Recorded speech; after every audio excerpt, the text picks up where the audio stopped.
Hey, c'est Basilou. Bienvenue sur mon nouveau compte. Depuis tout petit, j'adore faire du sport. Et pas juste pour le plaisir, j'en ai vraiment besoin pour mon équilibre. Mais je me suis toujours demandé un truc.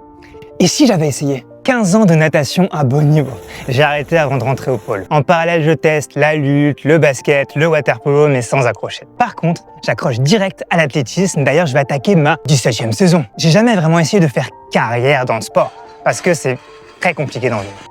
Mais je me suis toujours demandé, et si j'avais essayé? Quel niveau j'aurais pu atteindre? Jusqu'où j'aurais pu repousser mon corps? Sauf que c'était jamais le bon moment. Après le bac, j'entre en prépa. Je mets le sport de côté. Grosse erreur. Je perds un équilibre, mais j'en prendrai conscience bien plus tard. Ensuite, en école de commerce, je reprends plus sérieusement. Et c'est galère. En 2 ans, j'ai pas mal perdu. Je mets 2 ans à retrouver mon niveau et 1 an à progresser. D'ailleurs, petit POC aux installations de Berkeley, c'était vraiment magique de s'entraîner là-bas. 2020, les croisés. Non, Covid. Pas de compète, plus je lance ma première société, Maison Curtos, qui devient ma priorité. Je fais pas la même erreur qu'en prépa cette fois, je garde un équilibre avec quelques entraînements. Par contre, avec des événements jusqu'à 2 h du matin, piétiner toute la journée et une fatigue nerveuse, je suis KO. Impossible de performer, j'en suis conscient.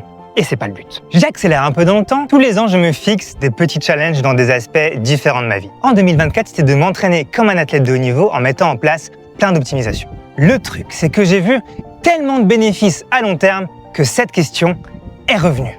Et si j'avais essayé? Cette fois, j'avais toutes les cartes en main pour me lancer.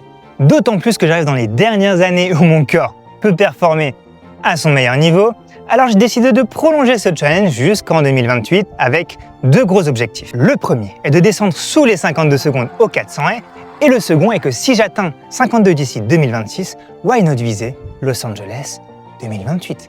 Parce que je préfère vivre avec des remords qu'avec des regrets.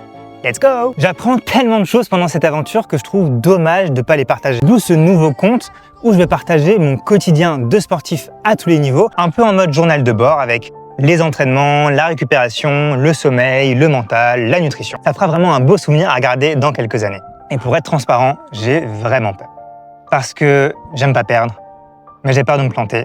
J'ai peur d'être déçu du résultat et de moi-même. Alors, si tu es curieux des résultats ou si tu veux suivre les optimisations que je mets en place, ou si tu veux juste me soutenir, tu sais quoi faire.